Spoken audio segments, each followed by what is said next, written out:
ئایا دایک چ باوک دەتوانێت لەگەردن ئازایی پەشیمان ببێتەوە؟ ئەمە پرسیارە هەرم پرسیارەیە؟ بەڵێ بەڵێ مامۆستا جوان. دایک و باوک مافێکی زۆر زۆر گەورەیان بەسەر مناڵەکانی خۆیانەوە هەیە، وەکو چۆن مناڵیش مافی بەسەر دایک و باوکەوە هەیە. بەڵام گەورەترین مافێک مافی دایک و باوکە بەسەر مناڵەوە. ئەگەر دایک و باوک عەزیەت بدرێت ئەتوانێت گردنت ئازانەکە، بەڵام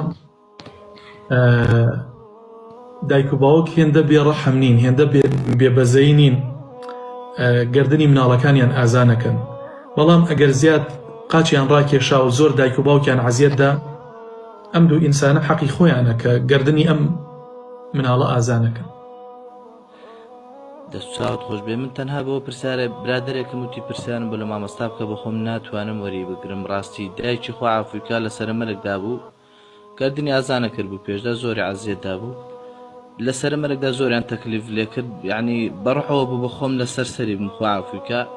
زۆریان پێوت بە ناچاری بەسەر نەی دەتوانی قسە بکە، بەسەر عیشارەتی کرد، کوتیان گردنی ئازاکەی، کوتی بەڵێ هات بەسەر. ئەگەر لە دڵێەوە هاتبێت ئینشاڵڵا خوای پەروەردگار ئەیبەخشێت، بەڵام ئەگەر لە دڵێەوە نەبێت شتەکە هەروەکو ئەوە بێ وەخت کاتەکەی بەڕێکرد بێت یا بۆ ئەوەی ئیتر ئەوان وازی لێبێنن، تەبعاً ئەوە حەقەکەی لای خوای پەروەردگارە و خوای پەروەردگار بەڕاستی تۆڵە لەو کوڕەیە سەنیێتەوە بەرامبەر بە دایکی چونکە خراپ بووە.